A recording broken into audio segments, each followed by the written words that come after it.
అయితే ఈ ముద్రలు ఎప్పుడు వేస్తున్నారు? ఇప్పుడే. ఎప్పుడండి? పోయిన వారం మనం నేర్చుకున్న విషయాలు రివిజన్ చేసుకుంటాం. ఇప్పుడు ఒక స్త్రీని మోహపు చూపుతో చూచు ప్రతివాడు అప్పుడే, on the spot, no time. మీకేమీ అవకాశం ఉండదు, ఆప్షన్ ఉండదు. ఈ ఒక్కసారికి క్షమించే, ఎక్కడి నుంచి ఇప్పటి నుంచి నేను పర్ఫెక్ట్గా ఉంటానంటే నథింగ్ డూయింగ్, అయిపోయింది, నీ పని అయిపోయింది. ఒక స్త్రీని మోహపు చూపు చూచు ప్రతివాడు అప్పుడే తన హృదయం ఆమెతో వ్యభిచారము చేసిన వాడు అప్పుడే, ఆన్ ద స్పాట్. ఇది ఎంతవరకు మనం నేర్చుకున్నాం. అయితే చాలా మంది ఏమంటున్నారంటే, ఏమండి ఇప్పుడు కాదు ఇది జరిగేది, అంత్య దినాల్లో జరుగుతుంది అంటున్నారు. ఎప్పుడు? అంత్య దినాలు. అంత్య దినాలు అంటే ఎప్పుడు? అంత్య దినములు, చివరి దినాలు, చివరి గడియలు, చివరి రోజులు. మీరు క్రికెట్ మ్యాచ్ చూస్తున్నారనుకోండి, మీరు బయటకు అర్జెంటుగా పని మీద పిలిచారనుకోండి, మీరు ఏమంటారు? లాస్ట్ ఓవర్, ఆట చివరికి వచ్చేసింది, లాస్ట్ ఓవర్ ఆగు అంటారు. రిజల్ట్ తెలిసిపోతుంది, లాస్ట్ ఓవర్ అంటారు. అంటే అర్థం ఏంటి? ఆ ఓవర్ అయిందంటే మ్యాచ్ కంప్లీట్ అయిపోద్ది, సంపూర్ణం అయిపోద్ది, పూర్తి అయిపోతుంది. అంత్య దినాలు అంటే అర్థం ఏంటంటే చివరి దినాల్లో, చివరి గడియల్లో ఉన్నాం. ఆ కొద్ది దినాలు గడిచిపోయిందంటే కాలము సంపూర్ణమైపోతుంది, ఆ విషయము పరిపూర్ణమైపోతుంది అని అర్థం. అవునా కదా? అయితే ఈ అంత్య దినాలు ఎప్పుడు? భవిష్యత్తులో వస్తాయని చాలా మంది అనుకుంటా ఉన్నారు. అది సరి అయిన అవగాహన కాదు. యేసు ప్రభు వారు పుట్టిన కాలమే అంత్య దినాల్లో పుట్టారు. ఆయన యేసు ప్రభు వారు మరణించిన కాలమే అంత్య దినాల్లో జరిగిపోయింది. ఇప్పుడు మనం ప్రస్తుతము అంత్య దినాలలో ఉన్నాము. హెబ్రీ పత్రిక 1:1 పూర్వకాలములో నానా సమయములలో నానా విధములుగా మన పితరులతో మాటలాడిన దేవుడు ఈ దినముల అంతమందు తన కుమారుని ద్వారా మనతో మాట్లాడారు. దేవుడు ఎప్పుడు? ఈ దినముల అంతమందు ప్రభువారు మనతో మాట్లాడారు. కాబట్టి ఇది ఎప్పుడో జరుగుతుంది అని అనుకోవడానికి అవకాశం లేదు. మరొక వచనం చూద్దాం. హెబ్రీ పత్రిక 9:26 అయితే ఆయన యుగముల సమాప్తి యందు తన్ను తానే బలిగా అర్పించుకొనుట వలన పాప నివారణ చేయుటకై ఒక్కసారే ప్రత్యక్షపరచబడను. యేసు ప్రభు వారు ఎప్పుడు బలిగా అర్పించబడ్డారు? యుగముల సమాప్తి యందు. అంటే అర్థమేంటి? అండ్ లాస్ట్ డేస్లో. ఇంకో మాట కూడా చూద్దాం. యోహాను రాసినటువంటి మొదటి పత్రిక 2:18 చిన్నపిల్లలారా ఇది కడవరి గడియ. ఇంకో మరో మాట చూద్దాం. మార్కు సువార్త 1:17 కూడా కాలము సంపూర్ణమై ఉన్నది, దేవుని రాజ్యము సమీపించి ఉన్నది. అలాగే గలతీ 4:4 కూడా అయితే కాలము పరిపూర్ణమైనప్పుడు దేవుడు తన కుమారుని పంపెను. ఎప్పుడు దేవుడు తన కుమారుని పంపించారు? కాలము సంపూర్ణమైనప్పుడు. ఈ దినముల అంతమందు, ఈ యుగముల సమాప్తి యందు ఇది కడవరి గడియ. అంటే మరి ఇప్పుడు ఎక్కడ మనం? అంత్య దినాలలో మనము ఇప్పుడు ఉన్నాము. గుర్తుపెట్టుకోండి, ఇది ఎప్పుడో భవిష్యత్తులో వస్తుంది అని ఎదురు చూడడం సరి అయినటువంటి అవగాహన కాదు. మరి ఇప్పుడు అంత్య దినాలలో ఉన్నాం, చివరి దినాలలో ఉన్నాం. ఈ విషయాన్ని మీరు గుర్తుపెట్టుకోవాలి. మరొక విషయం, తర్వాత క్రయ విక్రయాల గురించి మనం చూద్దామండి. ఇది చాలా ఇంట్రెస్టింగ్ టాపిక్. అది చాలా ఆసక్తికరమైనటువంటి విషయం. ఇది ఇక్కడ ఏమనుందంటే, ఎవరైతే ఈ సాతాను ముద్ర వేయించుకుంటారో వారు మాత్రమే క్రయ విక్రయాలు చేయడానికి అధికారం ఉంది, మిగిలిన వాళ్ళకి లేదు. క్రయ విక్రయాలు అంటే కొనడం, అమ్మడం. దీని ఇంగ్లీష్లో ఏమంటారు? బిజినెస్. ఏమంటారండి? బిజినెస్, వ్యాపారము. అమ్మడం, కొనడం అంటే అర్థమేంటి? వ్యాపారమే కదా. మరి ఒక దగ్గర వస్తువులు కొంటాం, మరో చోట తల్లి అమ్ముతాం. దాన్ని ఏమంటారంటే వ్యాపారము, అమ్మడం, కొనడం. క్రయ విక్రయాలంటే అర్థమేంటి? అమ్మడం, కొనడం. చాలామంది ఏమనుకుంటున్నారంటే, చాలామంది మరి 666 ముద్ర వేసేస్తారండి. మీరు ఏదైనా షాపులోకి వెళితే ఆ షాపులోకి వెళ్ళేటప్పుడు చెక్ చేస్తారంట. కుడి చేయి కానీ లోసలు కానీ చెక్ చేసి అక్కడ 666 ముద్ర నీకుంటే ఓకే డోర్ గో హెడ్ లోపలికి పంపిస్తారు, లేకపోతే అక్కడ ఆపేస్తారంట. పోలీసు వాళ్ళు వచ్చి తీసి అరెస్ట్ చేస్తారంట. అలాగే బైబిల్ ఎక్కడ నాకైతే కనిపించలేదు. చూద్దాం. మరి క్రయ విక్రయాలు చేయడం అంటే ఏంటో అర్థం చేసుకోవాలి. ఒక్కొక్కటి అర్థం చేసుకోవాలి. మనం ఒకేసారి అన్ని విషయాలు మనం చేసుకుంటే కాదు. క్రయ విక్రయాలు అంటే అర్థం ఏంటంటే వ్యాపారము. ఏంటండి? వ్యాపారము. మరి పరిశుద్ధ గ్రంథంలో కొన్ని వ్యాపారాలను మనం చూద్దాం. యెహెజ్కేలు గ్రంథము 28:16. అయితే నీకు కలిగిన విస్తారమైన వర్తకము చేత లోపల నీవు అన్యాయము పెంచుకొని పాపము చేయొచ్చు వచ్చితివి. నీకు కలిగిన విస్తారమైన వర్తకము అంటే వర్తకం అంటే బిజినెస్, వ్యాపారము, క్రయ విక్రయాలు. దీనివల్ల నువ్వేం పెంచుకున్నావు? లోపల నీవు అన్యాయం పెంచుకున్నావు, పాపము చేయొచ్చు వచ్చావు. 18వ వచనం కూడా చూడండి. నీవు అన్యాయముగా వర్తకము జరిగించి కలుగ చేసుకునే విస్తార దోషముల చేత నీవు నీ పరిశుద్ధ స్థలములను చెరుపుకొంటివి. ఎక్కడ కూడా వర్తకము జరిగించి అంటే ఏంటి? వ్యాపారము జరిగించి, బిజినెస్, క్రయ విక్రయాలు జరిగించి నువ్వేం చేశావు? విస్తారమైన దోషములను కలుగ చేసుకున్నావు, నీ పరిశుద్ధ స్థలాలను చెరిపేసుకున్నావు. అంటే ఇక్కడ వ్యాపారము అనేది అక్షరార్థంగా వ్యాపారం గురించి చెప్తున్నాడా అంటే అది ఎంత మాత్రము కాదు. దేవునికి వ్యతిరేకమైనటువంటి జీవితం. నీవు లోపల పాపం చేశావు, నీవు పాపాన్ని పెంచుకున్నావు, దేవునికి వ్యతిరేకంగా ప్రవర్తించావు అన్నాడు. పరిశుద్ధ గ్రంథంలో చెప్పినటువంటి ఇక్కడ వ్యాపారం ఏంటంటే దేవునికి వ్యతిరేకమైనటువంటి పనులు. గుర్తుపెట్టుకోండి, ఇక్కడ వర్తకము చేత 16వ వచనములో లోపల అన్యాయం పెంచుకున్నాము, పాపము చేసేవన్నాడు. 18వ వచనములో విస్తారమైన దోషములు అంటున్నాడు, నీ పరిశుద్ధ స్థలాన్ని నీవు చెరిపేసుకున్నావు అంటున్నాడు. అంటే ఈ వ్యాపారము అనేది ఇక్కడ ఎక్కడైతే దేవుడు వాడాడో మోస్ట్ ఆఫ్ ది కేసెస్లో అది ఈ లోక సంబంధమైనటువంటి జీవితానికి సంబంధించింది. దేవునికి వ్యతిరేకమైనటువంటి జీవితం, శరీర సంబంధమైన జీవితం, ప్రకృతి సంబంధమైనటువంటి జీవితం. కొన్ని మాటలు మనం చూద్దాం. ఎఫెసీ పత్రిక 5వ అధ్యాయము 18వ వచనం. ఎఫెసీ పత్రిక 5వ అధ్యాయము 18వ వచనం. మరియు మద్యముతో మత్తులై ఉండకుడి, దానిలో దుర్వ్యాపారము కలదు. మరలా చదువుతున్నారు. మద్యములో మత్తులై ఉండకుడి, దానిలో ఏ వ్యాపారం ఉంది? దుర్వ్యాపారం ఉంది. మద్యములో మత్తులై ఉండకుడి అన్నాడు. మద్యము తాగొద్దు, మత్తు పొందుకోవద్దు అన్నాడు, అంతవరకు ఓకే. దానిలో ఏముంది అన్నాడు? దుర్వ్యాపారం ఏంటండి అంటే మందు తాగడం అనేది, మద్యము తాగడం అనేది ఏ వ్యాపారం అది? రైట్. ఇప్పుడు మన ఊళ్ళో క్రైస్త విశ్వాసులైన వాళ్ళందరూ ఉన్నాం. ఇక్కడ ఒక బాటిల్ అక్కడ పెట్టామనుకోండి, ఏ బాటిల్ అది? దాన్ని ఏమంటారు? దాన్ని కొన్ని భాషలు వాడతారు వాళ్ళు, క్వార్టర్ అంటారు. ఏంటండి? క్వార్టరు, హాఫ్, ఫుల్ అంటూ ఉంటారు. మరి దాని ఆ క్వార్టర్ అంటే ఎన్ని మిల్లీ లీటర్ మనకు తెలియదు, క్వార్టర్ అంటూ ఉంటారు. ఇక్కడ ఒక క్వార్టర్ బాటిల్ పెడదాం. విశ్వాసులైనటువంటి మీలో ఎవరైనా వచ్చి ఆ క్వార్టర్ బాటిల్ని తాగలరా? తాగలేరు. దారులు పోయే ఒక తాగుబోతోడు తీసుకొచ్చి బాబు ఇక్కడ క్వార్టర్ బాటిల్ అన్నవాళ్ళు ఏం చేస్తాడు? గడ గడ గడ గడ గడ తాగేస్తాడు. ఇప్పుడు ఈ బిజినెస్ మద్యం అనే బొత్తులో కదా, మద్యముతో బొత్తులై ఉండుకుని దానిలో దుర్వ్యాపారం అన్నాడు. ఇప్పుడు దారులు పోయేవాడు వచ్చి తాగుబోతాడు వచ్చి బాటిల్ గడగడ తాగేసాడు. మనం చూస్తా ఉన్నా కానీ ఏమి తాగలేకపోయావు. ఇప్పుడు ఈ వ్యాపారం చేసిన వ్యక్తి ఎవరు? చెయ్యని వ్యక్తి ఎవరు చెప్పండి? తాగిన వ్యక్తి ఈ దుర్వ్యాపారాన్ని చేశాడు. మరి మీరు చేయలేకపోయారు? మీరు చేయలేరు. కారణం ఏంటంటే మీరు సాతాను ముద్రను వేయించుకోలేదు. ఎవరైతే వేయించుకున్నారో వాడు మాత్రమే ఆ పని చేయగలుగుతాడు. దేవుని ముద్ర కలిగిన వాడు ఆ పనికి మాలినటువంటి బొత్తు పదార్థాన్ని తాగలేడు. అర్థమైందా లేదా? ముద్ర వేయించుకొనిన వారు మాత్రమే ఆ వ్యాపారం చేయడానికి, క్రయ విక్రయాలు చేయడానికి అధికారం ఉంది. ఆ ముద్ర లేని వాడు క్రయ విక్రయాలు చేయలేడు. తన అర్థమైందా? ఇక్కడ అక్కడ బాడీలు అక్కడ పెట్టాము. గడగడ తాగిన వాడు వ్యాపారం చేశాడా? తాగకుండా చూస్తున్నవాడు వ్యాపారం చేశాడా?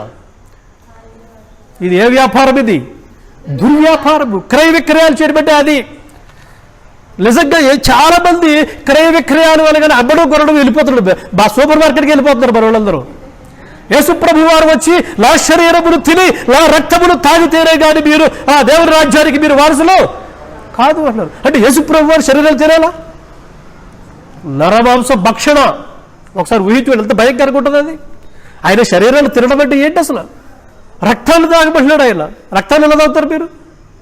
ఎంత భయంకరమైన ఆ దృశ్యాన్ని ఊహించుకుంటేనే ఒళ్ళు గగురుపాటు పడుస్తూ ఉంటాయి. ఆయన శరీరం తినడం అంటే ఆయన్ని ఫిజికల్గా, భౌతికంగా, లిటరల్గా ఆయన మాంసాలు తినడం కాదు, ఆయన రక్తాన్ని తాగడం కాదు. నా యందు విశ్వాసముంచి వారి కడుపులో నుండి జీవజల నదులు పారును అంటాడు. అంటే నదులు పారుతాయి మన కడుపు ఎంత ఉంటుంది అంటే, మన స్టమక్ ఎంత ఉంటుంది? ఒక జారిడు పొట్ట. మనకు కావలసిన నీరు కంటే ఒక గ్లాసుడు ఎక్కువ తాగామనుకోండి, వామిటింగ్ సెన్సేషన్ వచ్చేస్తుంది. మరి లోపల నుంచి జీవజల నదులు ప్రవహించడం అంటే అర్థం ఏంటి? దాన్ని మనం అర్థం చేసుకోవడంలో ఉంటుంది. అక్కడ వ్యాపారము అనగానే, క్రయ విక్రయాలు అనగానే సూపర్ మార్కెట్కి వెళ్ళిపోతారు మనోళ్ళు. క్రెడిట్ కార్డులు, RFID చిప్పులు, ఆ ముద్ర ఉందా లేదా చూపించడాలు, స్కాన్ చేయడాలు, నథింగ్ డూయింగ్. ఇదేది కొన్ని వ్యాపారాలు ఉన్నాయి. దేవునికి వ్యతిరేకమైనటువంటి పాపం గురించి ఇక్కడ చెప్పబడింది. మద్యములో మత్తులయ్యుండుకుడి, దానిలో దుర్వ్యాపారం ఉన్నది.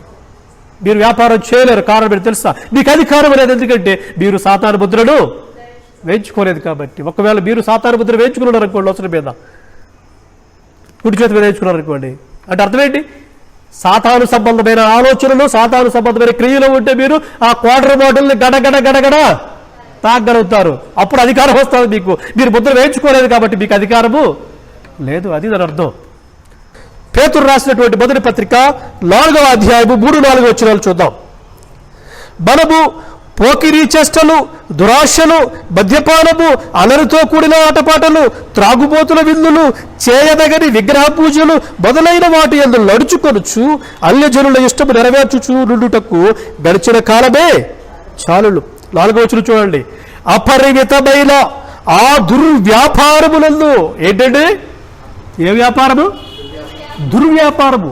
అన్లిమిటెడ్, అపరిమితమైన, అన్లిమిటెడ్ కాల్స్ అంటాడు ఈ మధ్యకాలంలో. అన్లిమిటెడ్ కాల్స్ ఫ్రీ అంటున్నాడు. అపరిమితమైన దుర్వ్యాపారము. దుర్వ్యాపారం అంటే క్రయ విక్రయాలు, అమ్మడం కొనడం. అన్లిమిటెడ్. యేసు ప్రభువు అంటూ ఉన్నారు, మనుష్య కుమారుడు వచ్చిన దినం ఎలా ఉంటాయంటే లోతు దినముల్లో ఉండును. జనులు అమ్ముచు కొనుచు, పెళ్లి చేసుకొనుచు, పెళ్లికి ఇయ్యబడుచు, ఇట్లు కట్టుకొనుచు, తినుచు, త్రాగుచు, సుఖిస్తూ ఉంటారని ఉంది. ఇది క్రయ విక్రయాలు చేయడం అంటే. ఇష్టానుసారంగా జీవించడం, దేవునికి వ్యతిరేకంగా బ్రతకడం. ఇంతవరకు మనం నేర్చుకున్నటువంటి వచనాలను బట్టి ఎవరైతే సాతాను ముద్ర కలిగి ఉంటారో వారు మాత్రమే క్రయ విక్రయాలు చేస్తారు అన్న విషయాన్ని మనం నేర్చుకున్నాం. క్రయ విక్రయాలు అంటే ఈలోక సంబంధమైనటువంటి వ్యాపారము లేదా బిజినెస్ కాదు, కానీ ఇది ఆత్మ సంబంధమైనటువంటి అర్థం ఉన్నదన్న విషయాన్ని మనం ఇప్పుడు వరకు పరిశీలన చేసాం. ఎవరైతే సాతాను ముద్ర కలిగి ఉంటారో వారు మాత్రమే క్రయ విక్రయాలు చేస్తారు అంటే అర్థం ఏంటంటే వారు మాత్రమే సాతాను సంబంధమైన క్రియలు చేస్తారు. ఎవరైతే సాతాను ముద్ర కలిగి లేరో, అనగా ఎవరైతే దేవుని ముద్ర కలిగి ఉన్నారో వారు ఈలోక సంబంధమైనటువంటి పాపములో వారు చిక్కుకోరు అని అర్థం. అయితే ఈ విషయం మనకి మరింత చక్కగా అర్థం అవ్వాలంటే ఒక ఉదాహరణ చూద్దాం.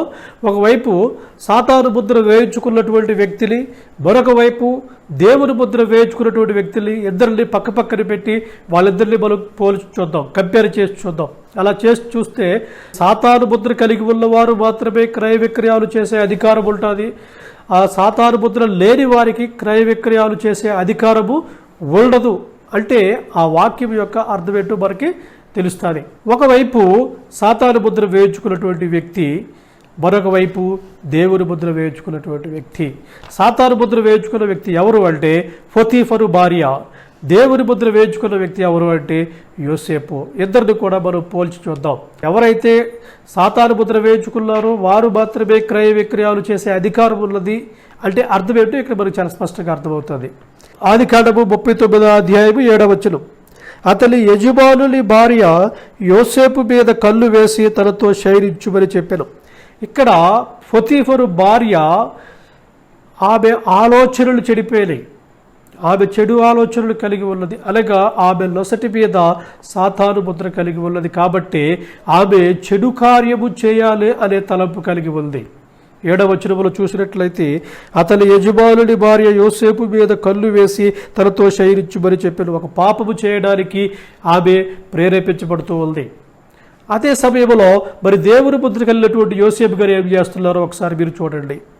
8వ వచనములో అయితే యోసేపు ఒప్పుకోలేదండి.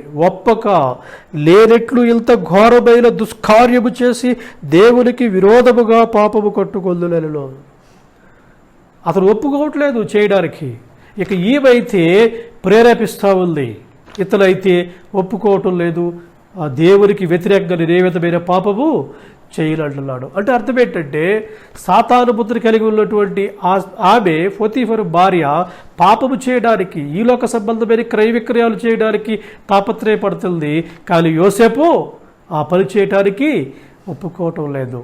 మరొక వచనం చూద్దాం. 10వ వచనములో మొదటి భాగం. దిలదిలము ఆమె యోసేపుతో మాటలాడుచుండెను. ఆమె యోసేపుతో మాటలాడుచుండెను. దేని గురించి మాట్లాడుతుంది? దైవ సంబంధమైన కార్యాల గురించా, మంచి విషయాల గురించా అంటే కాదు, పాపము చేయడం గురించి ఆమె దినదినము యోసేపుతో మాట్లాడుతుంది. అంటే ఆమె ఈ లోక సంబంధమైనటువంటి క్రయ విక్రయాలు చేయడానికి ఆమె ప్రేరేపించబడుతూ ఉంది.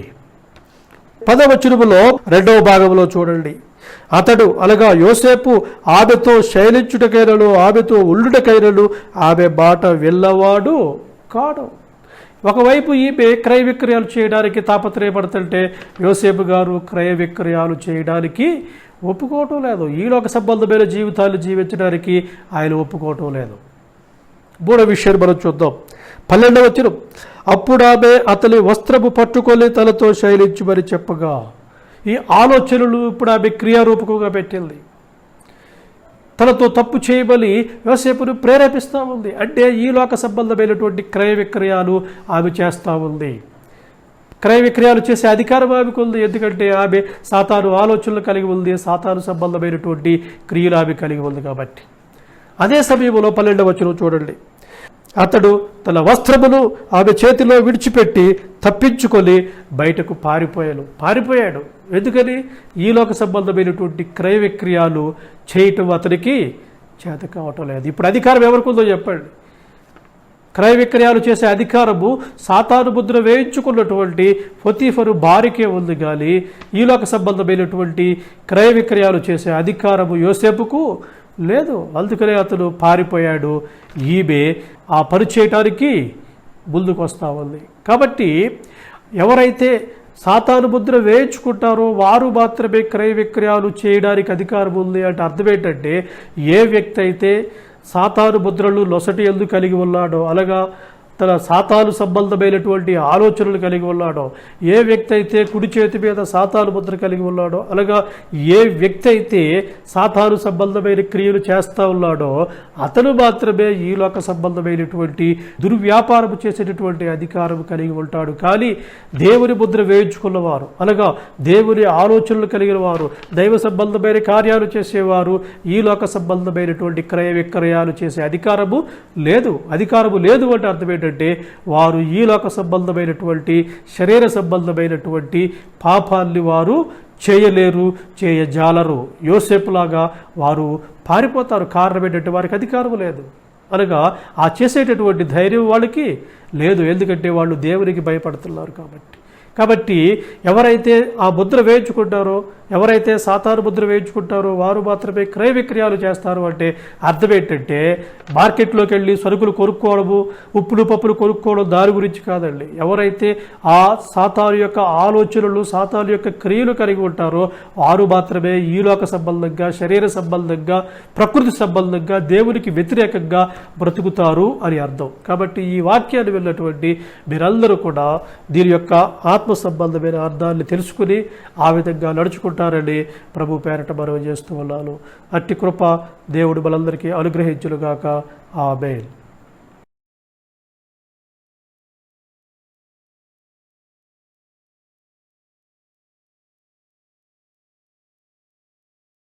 పరిశుద్ధుడా, ప్రేమగల మా తండ్రి, మీ పరిశుద్ధ నామానికి స్తుతులు స్తోత్రాలు నాయన.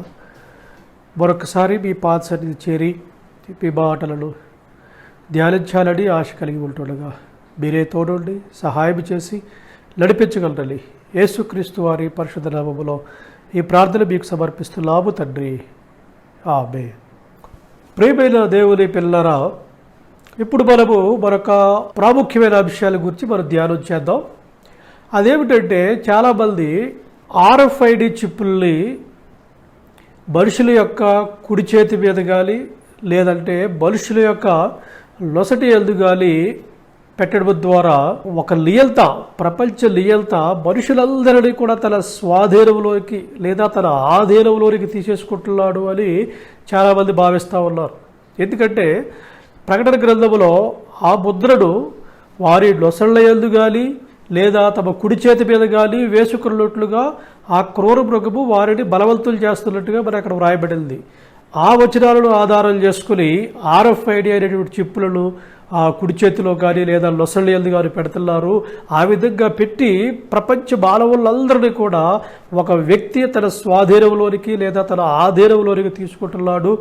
ఆ విధంగా RFID చిప్పులను మనుషుల శరీర భాగాల్లో ప్రవేశపెట్టి ప్రపంచ మానవులందరినీ తన ఆధీనంలోకి తీసుకునేటటువంటి ఒక ప్రపంచ నియంత, వరల్డ్ డిక్టేటర్ రాబోతూ ఉన్నాడు అని ఆ నియంత కోసం ఎదురు చూస్తూ ఉన్నారు.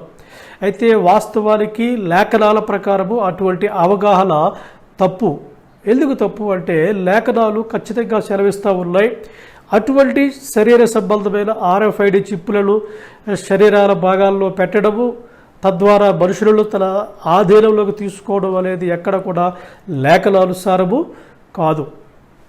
అయితే క్రీస్తు యొక్క సువార్త మహిమ ప్రకాశము పరిశుద్ధ గ్రంథములో వ్రాయబడినటువంటి విషయాలు మనుషులకు అర్థం కాకపోవడం వల్ల వాళ్ళు ఆ విధంగా తప్పుగా అర్థం చేసుకుంటూ ఉన్నారు. పరిశుద్ధ గ్రంథములో కొరింథీయులకు రాసినటువంటి 2వ పత్రిక 4వ అధ్యాయము 4వ వచనం చూద్దాం.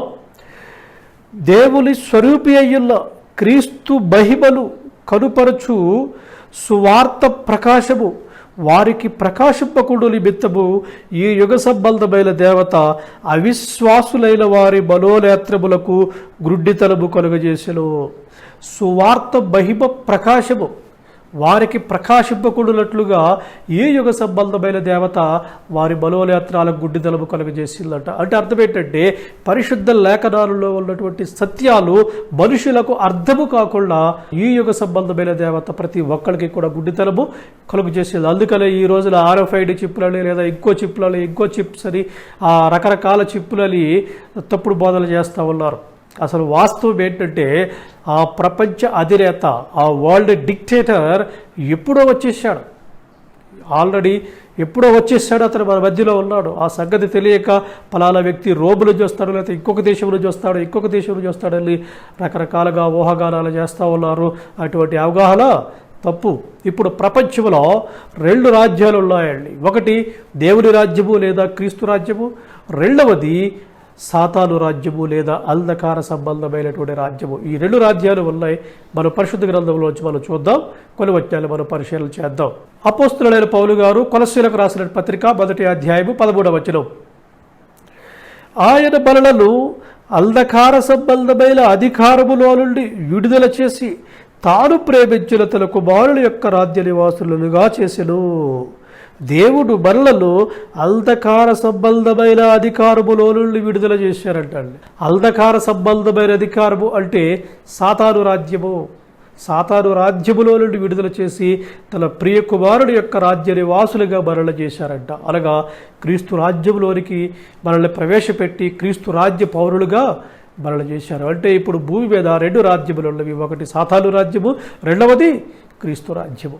ఇప్పుడు మనము మరొక వచనాలు చూద్దాం. అపోస్తల కార్యములు 26వ అధ్యాయము 18వ వచనాలు కూడా మనం చూద్దాం. వారు చీకటిలో నుండి వెలుగులోనికి, సాతాను అధికారము నుండి దేవుని వైపుకును తిరిగి, చీకటిలో నుండి వెలుగులోనికి, సాతాను అధికారములో నుండి దేవుని అధికారములోనికి. అనగా ఇప్పుడు 2 అధికారాలు ఉన్నాయి, 2 రాజ్యాలు ఉన్నాయి. ఒకటి సాతాను రాజ్యము, ఇంకొకటి దేవుని రాజ్యం. కాబట్టి ఈ విషయాలు మనము జ్ఞాపకం ఉంచుకోవాలి. అయితే ఇప్పుడు సాతాను రాజ్యములో అపవాది తన రాజ్యాన్ని ప్రపంచమంతటా కూడా విస్తరింపజేశాడు. ప్రపంచంలో ఉన్నటువంటి 750 కోట్ల మంది ప్రజలను కూడా అతడు తన వైపుకు తిప్పేసుకున్నాడు. వాళ్ళందరినీ తన బానిసలుగా చేసేసుకున్నాడు. అతడు ఇప్పుడు ప్రపంచాన్ని ఏలుతూ ఉన్నాడు. అతడు ఎంత గొప్పవాడంటే సృష్టికర్త అయినటువంటి యేసు ప్రభు వారిని కూడా అతను శాసించేటటువంటి స్థాయికి ఎదిగినట్లుగా దేవుని వాక్యం మనకి సెలవిస్తూ ఉంది. మత్తయి సువార్త 4వ అధ్యాయము 8-9 వచనాలను మనం చూద్దాం. మరలా అపవాది బిగుల ఎత్తైన ఒక కొండ మీదకి ఆయనను తోడుకొనిపోయి ఈ లోక రాజ్యములన్నిటినీ వాటి మహిమలు ఆయనకు చూపి, నీవు సాగిలపడి నాకు నమస్కారము చేసిన ఎడల వీటినన్నిటినీ నీకిచ్చిదనని ఆయనతో చెప్పగా, అపవాది ఒక బిక్కిలి ఎత్తైన కొండ మీదకి యేసుప్రభువు వారిని తీసుకుని పోయి అక్కడ ఈ లోక రాజ్యములు అన్నిటినీ వాటి మహిమను ఆయనకు చూపిస్తూ ఉన్నాడు. ఈ లోక రాజ్యములన్నిటినీ, అంతేకాకుండా వాటి మహిమను కూడా యేసుప్రభు వారికి చూపిస్తూ ఉంది. అంటే యేసుప్రభు వారికి తెలియదేనా ఈ యొక్క ప్రపంచంలో ఉన్నటువంటి దేశాలన్నిటినీ, భూగోళాలని, సమస్త సృష్టిని కలుగజేసింది ఆయనే కదా. ఆయనకి తెలియకుండా ఏముంటుంది? ఆయనకి మరుగైంది ఏముంటుంది? అటువంటి సర్వ సృష్టికర్త అయినటువంటి యేసుప్రభు వారికే వాడు మరలా చూపిస్తూ ఉన్నాడు. ఎంతసేపు చూపించాడు తెలుసండి? ఈ లోక రాజ్యములన్నిటినీ వాటి మహిమను ఎంతసేపులో చూపించాడో తెలుసండి? ఒక్క నిమిషములో అండి. లోకాసువార్త 4వ అధ్యాయం 5వ వచనం. అప్పుడు అపవాది ఆయనను తీసుకొని పోయి భూలోక రాజ్యములన్నిటినీ ఒక నిమిషములో ఆయనకు చూపించి, ఒక నిమిషం అండి, ఒక నిమిషం. ఇంగ్లీష్ బైబిల్లో ఇల్లే మూమెంట్ ఆఫ్ టైం అని ఉంది. అంటే ఒక క్షణకాలంలో, మూమెంట్ ఆఫ్ టైం, ఒక్క క్షణములో. ఆలోచించండి, ఒక నిమిషములో, ఒక క్షణములో భూలోక రాజ్యములన్నిటినీ వాటి మహిమను ఒక్క నిమిషములో, ఒక క్షణములో యేసుప్రభు వారికి చూపించాడు. అంటే వాడికి ఉన్నటువంటి నెట్వర్క్ ఏంటో ఒకసారి మీరు ఆలోచన చేయండి. ఈ రోజున మనకి శాటిలైట్ టెక్నాలజీ, జీపీఎస్ అని, జీపీఆర్ఎస్ అని అద్భుతమైనటువంటి టెక్నాలజీ మన చేతుల్లో ఉంది. ఇంత అద్భుతమైన టెక్నాలజీ ఉన్న మనము కూడా ప్రపంచములో ఉన్న దేశములన్నిటినీ వాటి మహిమను ఒక్క నిమిషములో చూపించడం అనేది అసాధ్యము. ఈ ప్రపంచ దేశాలన్నిటినీ వాటి మహిమను వివరించాలంటే మనకి ఎన్నో దినాలు పడతాయి. ఇంత అద్భుతమైనటువంటి శాస్త్ర సాంకేతిక పరిజ్ఞానం ఉన్న మనకి కూడా ఎన్నో రోజులు పడుతుందండి. కానీ ఆ కాలంలో సుమారు 2000 సంవత్సరాల క్రితం మొదటి శతాబ్దంలోనే యేసు ప్రభు వారికి ప్రపంచ దేశములన్నిటినీ, ఈ భూలోక రాజ్యములన్నిటినీ వాటి మహిమను ఒక్క క్షణములో వాడు చూపించాడు. అంటే వాడికి ఉన్నటువంటి టెక్నాలజీ, వాడికి ఉన్నటువంటి నెట్వర్క్ ఏంటో ఒక్కసారి మీరు ఆలోచించాలి. అంత అద్భుతమైనటువంటి టెక్నాలజీ ఉందండి. వాడికి ఉన్నటువంటి టెక్నాలజీ చూస్తే మీరు ఆశ్చర్యపోతారు. ఎంత అద్భుతమైన టెక్నాలజీ ఒకసారి మీరు చూద్దాం. ఎంత అద్భుతమైన టెక్నాలజీ ఉందంటే ఆ టెక్నాలజీ, వాడికి ఉన్న టెక్నాలజీ చూస్తే మీరు ఆశ్చర్యపోతారు. ఎఫెసీ పత్రిక 6వ అధ్యాయం 12వ వచనం చూద్దాం. ఎఫెసీ పత్రిక 6వ అధ్యాయం 12వ వచనం. ఎలయనగా బలము పోరాడులది శరీరులతో కాదు గాని ప్రధానులతోనూ అధికారులతోనూ ప్రస్తుత అంధకార సంబంధులకు లోకనాథులతోనూ ఆకాశ మండల బంధుల దురాత్మల సమూహములతోనూ పోరాడుచున్నాము. వాడికున్న నెట్వర్క్ చూడండి. ఎంత నెట్వర్క్ అంటే మనము పోరాటము చేసేటటువంటిది మన శత్రువు వాడు. మన శత్రువు ఎంత నెట్వర్క్ ఉందో ఒకసారి మీరు చూడండి. మనము పోరాడులది శరీరులతో కాదు గాని ప్రధానులతోనూ. అంటే వాడి క్యాబినెట్లో, వాడి మినిస్ట్రీలో ప్రధానులు ఉన్నారు, అధికారులు ఉన్నారు, ప్రస్తుత అంధకార సంబంధులకు లోకనాథులు ఉన్నారు, ఆకాశ మండల బంధుల దురాత్మల సమూహములతోనూ. ఆకాశ మండలములో, అంతరిక్షములో వాడికి సమూహములు ఉన్నాయంట. సమూహములు, ఆకాశ మండల బంధుల దురాత్మల సమూహములు. సమూహము అంటున్నాడా, సమూహములు అంటున్నాడా? సమూహములు, బహువచనం, గ్రూప్స్. ఇంగ్లీష్లో గ్రూప్స్ అంటారు.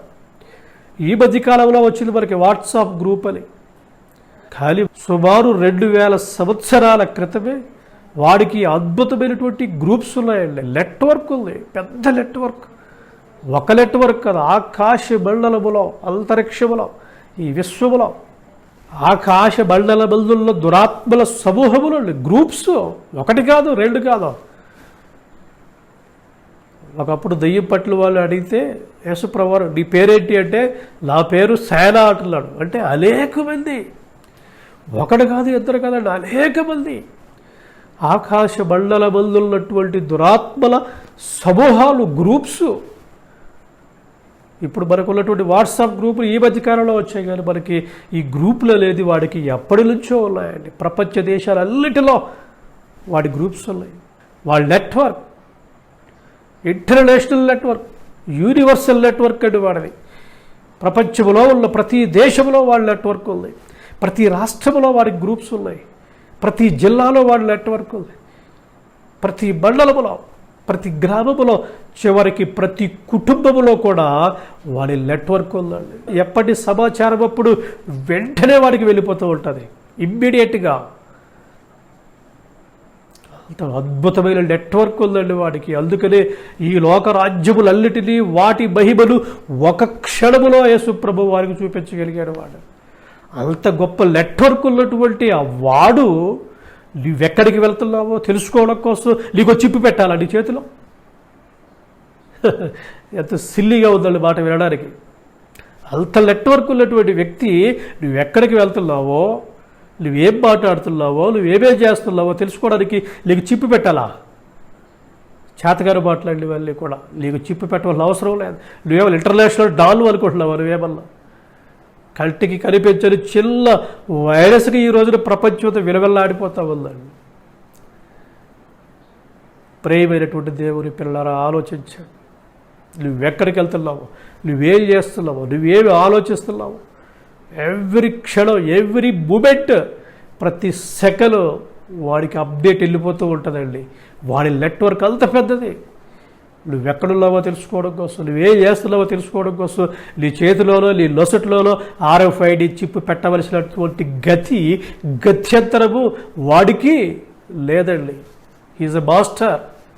అతనికి యూనివర్సల్ వైడ్ నెట్వర్క్ ఉందండి, ఆల్రెడీ ఎస్టాబ్లిష్డ్. అది నువ్వెక్కడో తెలుసుకోవడానికి నీ చేతుల్లో, నీ లోసల మీద, నీ లోసల లోపల, నీ చేతి లోపల మైక్రో చిప్పులు పెట్టవలసిన అవసరం లేదండి. అటువంటి ఉద్దేశం కూడా బైబిల్లో వ్రాయబడలేదు. చేతగారి బోధకులు చేతగారి ప్రసంగాలు చేసి మనుషులను తప్పుదో పట్టిస్తూ ఉన్నారు. ఇంకా వాడు ఎంత గొప్పవాడో ఒకసారి మనం చూద్దాం, ఇంకా మరింత ముందుకు చూద్దాం. మత్తయి సువార్త 4వ అధ్యాయం 9వ వచనం. నీవు సాగిలపడి, యేసు ప్రభు వారితో మాట్లాడుతున్నాడు వాడు. యేసు ప్రభు వారిని సాగిలపడమంటున్నాడు.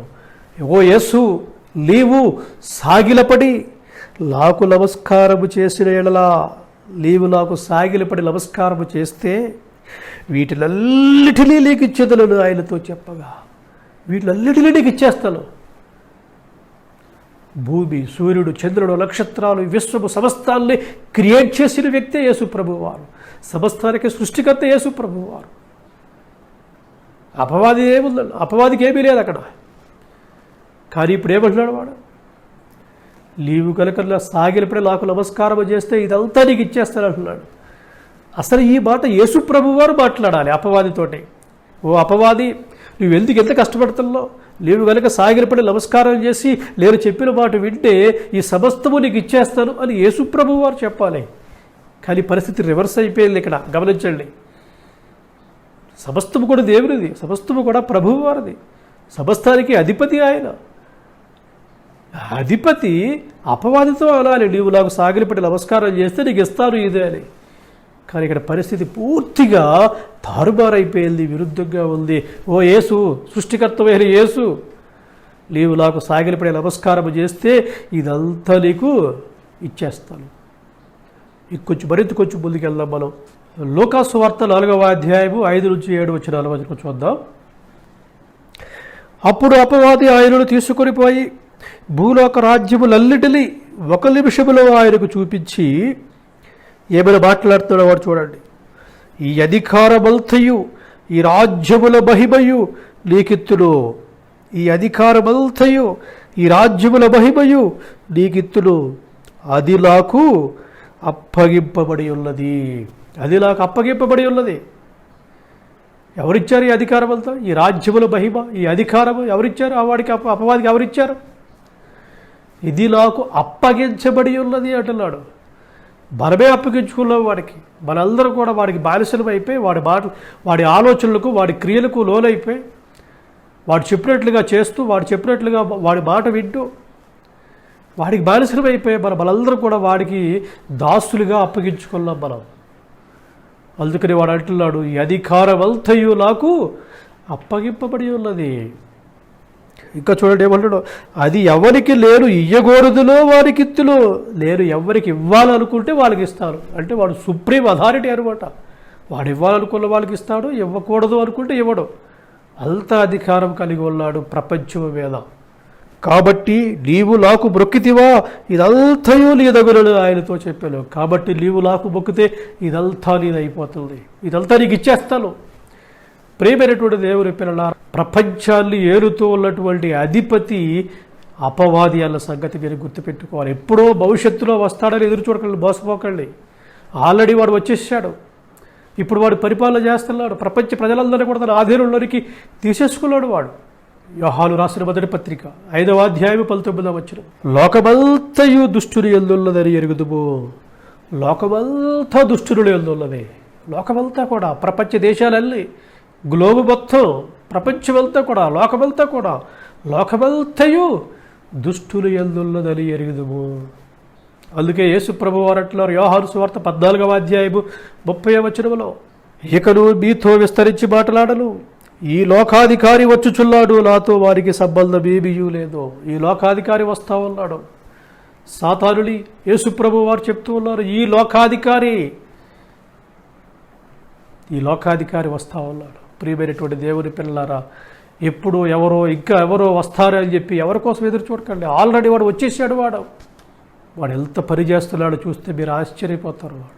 వాడు ఎంతగా పనిచేస్తున్నాడో ఒక్కరు మాటలు మనం చూద్దాం. ఎఫెసీ పత్రిక 2వ అధ్యాయం 2వ వచనం, మీరు వాటిని చేయొచ్చు వాయుమండల సంబంధమైన అధిపతిని అనగా అవిధేయులైన వారిని ఇప్పుడు ప్రేరేపించు శక్తికి అధిపతి.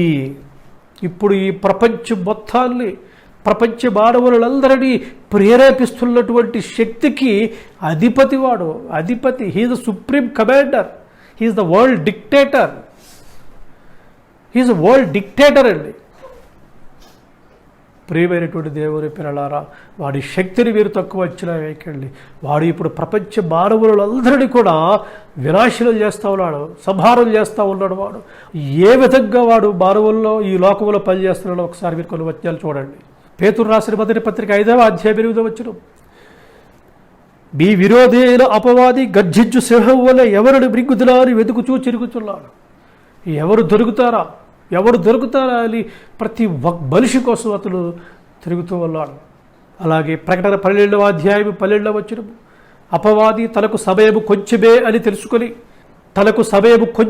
తెలుసుకుని బహుక్రోధము గలవాడే మీ వద్దకు దిగి వచ్చి ఉన్నాడు. తనకు సమయం కొంచెమే, పరీక్షల్లో రాసేది చాలా ఎక్కువ ఉంది, సమయం కొంచెమే ఉంది అనుకుని ఏం చేస్తాం? అటు ఇటు చూడం మనం, వెనక ముందు చూడం మనం, వంచిన తల ఎత్తకుండా టకటక చకచక రాసేస్తూ ఉంటాం మనం. అలాగే అపవాది తనకు సమయం కొంచెమే అని తెలుసుకున్నాడు. తొందరలోనే వాడు టైం అయిపోతుంది కాబట్టి సాధ్యమైనంత వరకు మనుషులందరినీ కూడా హతము చేయాలని వాడు ప్రయత్నం చేస్తూ ఉన్నాడు. ఒక మంచి మాట చూద్దాం. వాడు ఎంత పవర్ఫుల్గా పనిచేస్తున్నాడో హబక్కూకు గ్రంథంలో వ్రాయబడిందండి. హబక్కూకు గ్రంథం మొదటి అధ్యాయము 15-17 వచనాలు, వాడు గాలము వేసి మానవులందరినీ గుచ్చి లాగి ఉన్నాడు. మనుషులందరినీ, ప్రపంచ మానవులందరినీ గుచ్చి లాగుతున్నాడు. వాడు ఉరులు వగ్గి చిక్కించుకొనుచున్నాడు. నీకు ఉరులు వగ్గుతున్నాడు, నువ్వు చిక్కిపోతున్నావు. వాడు తన వలతో వారిని కూర్చుకొని సంతోషపడి గంతులు వేయుచున్నాడు. వల వేస్తుంటే వల నిండిపోతుంది.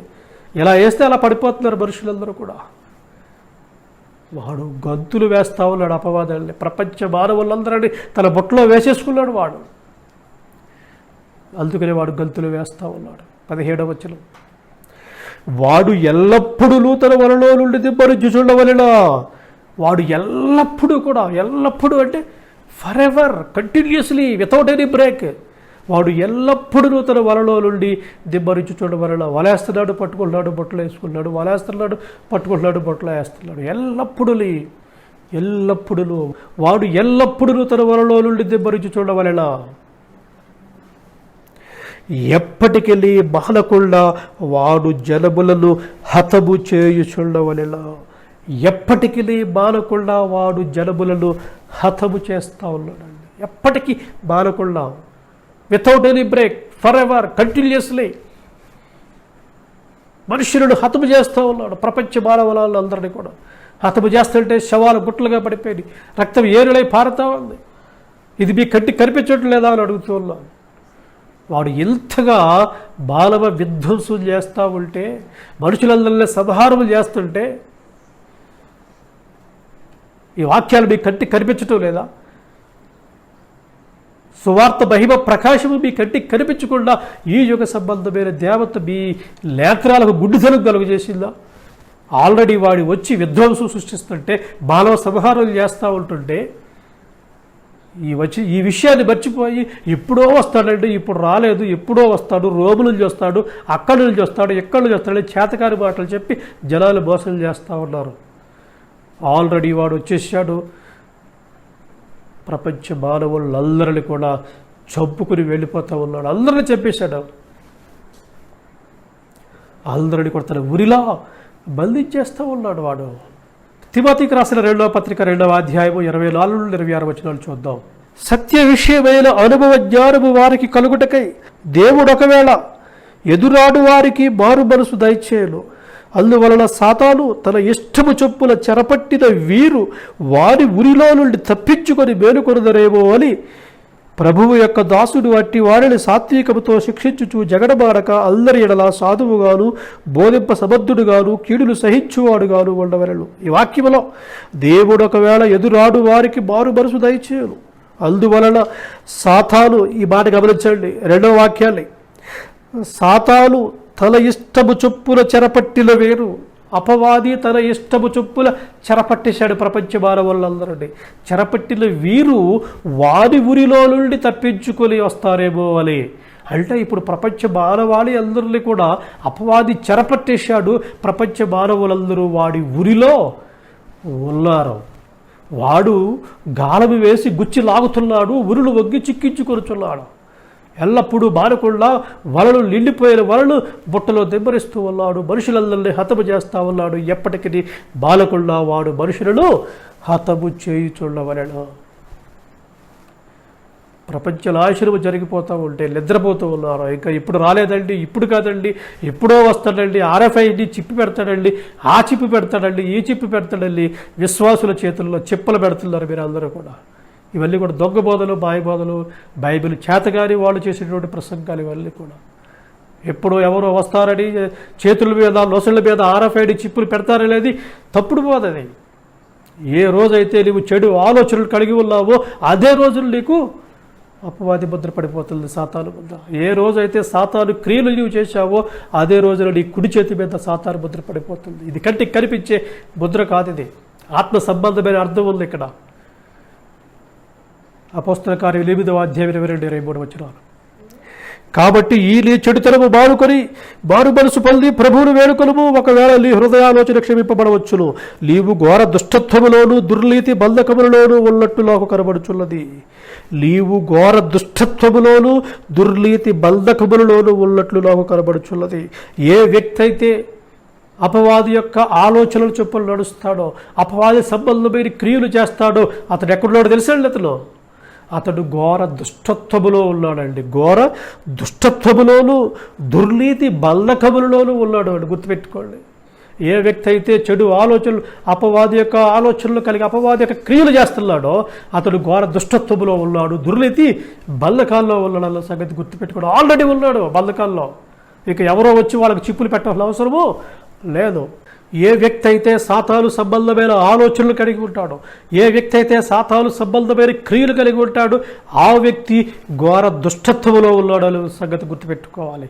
ఆ వ్యక్తి దుర్నీతి బంధకాల్లో ఉన్నాడని సంగతి గుర్తుపెట్టుకోవాలి. ఎప్పుడో ఎవరో వచ్చి నీ కుడి చేతి మీద, నీ నొసటి మీద RFID చిప్పులు పెట్టరండి. ఎవరు కూడా ముద్రలు వేయరు. ఇది కంటికి కనిపించే ముద్రలు కాదు ఇవి. ఒక వ్యక్తి ఎప్పుడైతే తన హృదయంలో చెడు ఆలోచనలు కలిగి ఉంటాడో అప్పుడే అతని నొసటి మీద సాతాను ముద్ర పడిపోతుంది. ఎప్పుడైతే ఒక వ్యక్తి చెడు కార్యములు చేస్తాడో అప్పుడే అతని కుడి చేతి మీద సాతాను ముద్ర పడిపోతా ఉందన్న సంగతి ప్రతి ఒక్కళ్ళు గుర్తుపెట్టుకోవాలి. ఇది కంటికి కనిపించే ముద్ర కాదు. ఇది కంటికి కనిపించే ముద్ర కాదండి. ఆత్మ సంబంధమైన అర్థాన్ని ప్రతి ఒక్కరూ గ్రహించాలని ప్రభు పేరట మనవి చేస్తా ఉన్నా. కాబట్టి ఎవరో ఎప్పుడో వచ్చి మీ కుడి చేతి మీద కానీ మీ లొసళ్ళ మీద కానీ RFID చిప్పులు పెడతారు అనేది 100% 100% తప్పుడు బోధ అన్న విషయాన్ని ప్రతి ఒక్కరు కూడా గుర్తుంచుకోవాలి. ప్రపంచ మానవులందరూ తన ఆధీనంలోకి తీసుకొని పోయే ప్రపంచ అధినేత వరల్డ్ డిక్టేటర్ ఎప్పుడో వచ్చేసాడు. వాడు మానవులందరినీ గుచ్చి లాగుతూ ఉన్నాడు, వల వేసి తన బొట్లో వేసేసుకుంటున్నాడు. ఎప్పటికీ బాలకుండా జనములను హతము చేస్తూ ఉన్నాడు. ప్రపంచ మానవులందరినీ హతము చేస్తూ ఉన్నాడు, శవాలుగా మార్చేస్తున్నాడు. రక్తము ఏరులై పారుతా ఉంది. దాన్ని ఎవరు గ్రహించినట్టు మీరు. అందుకనే దేవుని వాక్యం సెలవిస్తా ఉంది. కొరింథీయులకు రాసిన 2వ పత్రిక 4వ అధ్యాయం 4వ వచనం, దేవుని స్వరూపి అయిన క్రీస్తు మహిమను కనుపరచు సువార్త ప్రకాశము వారికి ప్రకాశింపకుండు నిమిత్తము ఈ యుగ సంబంధమైన దేవత అవిశ్వాసులైన వారి మనోనేత్రములకు గుడ్డితనము కలుగజేసెను. దేవుని స్వరూపి అయిన క్రీస్తు మహిమను కనుపరచు సువార్త ప్రకాశము దేవుని వాక్యములో ఉన్నటువంటి ఆ శక్తి, దేవుని వాక్యములో ఉన్నటువంటి వాస్తవము మీకు కనిపించకుండా ఈ యుగ సంబంధమైన దేవత అనగా అపవాది మీ మనోనేత్రాలకు గుడ్డితనము కలుగజేశాడు. అందరూ గుడ్డివాళ్ళు అయిపోయారు, ముఖ్యంగా బోధకులందరూ కూడా. అందుకని దేవుడి వాక్యం సెలవిస్తుంది, గుడ్డివాడికి తోవ చూపితే ఇద్దరును గుట్టలో పడ్డారు. ఒక విషయం గుర్తుపెట్టుకోండి, భవిష్యత్తులో మనుషుల కుడి చేతుల్లోనూ లొసటి మీద RFID చిప్పులు పెడతారు అని ఎవడు బోధిస్తాడో వాడు దొంగ బోధకుడు, గుడ్డి బోధకుడు. అటువంటి వాడికి వాక్యము తెలియదు అన్న సంగతి మీరు గుర్తుపెట్టుకోవాలి. అటువంటిది వాక్యానికి విరుద్ధమైన బోధ. కాబట్టి అటువంటి చేతగాని బోధకులను మీరు పక్కన పెట్టండి.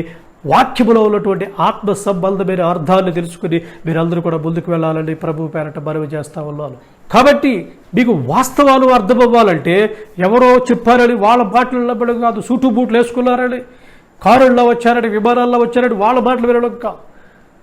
బెరై సంఘస్థుల వలె వీరున్నారండి. బెరై సంఘస్థులు ఏం చేశారు? వీరు తెస్సలోనికలో ఉన్న వారి కంటే ఘనులయ్యుండి పౌలులు శీలలు చెప్పిన సంగతులు అలాగున ఉన్నవా లేవా అని అనుదినము వాళ్ళు పరిశీలన చేశారు. కాబట్టి అనేక మంది ప్రభువులందు విశ్వాసం ఇచ్చారు. మీరు కూడా వాక్య సత్యాలు గ్రహించాలి. వాళ్ళు చెప్పారు వీళ్ళు చెప్పారని కాదండి. RFID చిప్పులు అనేది బైబిల్కి వ్యతిరేకమైన బోధ. మీకు సత్యము తెలియాలి అంటే మీరు పరిశుద్ధ గ్రంథాన్ని మీరు బాగా చదవాలి, ధ్యానించాలి. కాబట్టి పరిశుద్ధ గ్రంథాన్ని చదివిన వాళ్ళకు మాత్రమే ఈ సత్యాలు తెలుస్తాయన్న వాస్తవాన్ని గ్రహించి మీరందరూ కూడా సత్య మార్గంలో నడవాలని ప్రభు పేరట మనవి చేస్తూ ఉన్నాను. దేవుడు అట్టి కృప మీ అందరికీ సమృద్ధిగా అనుగ్రహించునుగాక. ఆమేన్.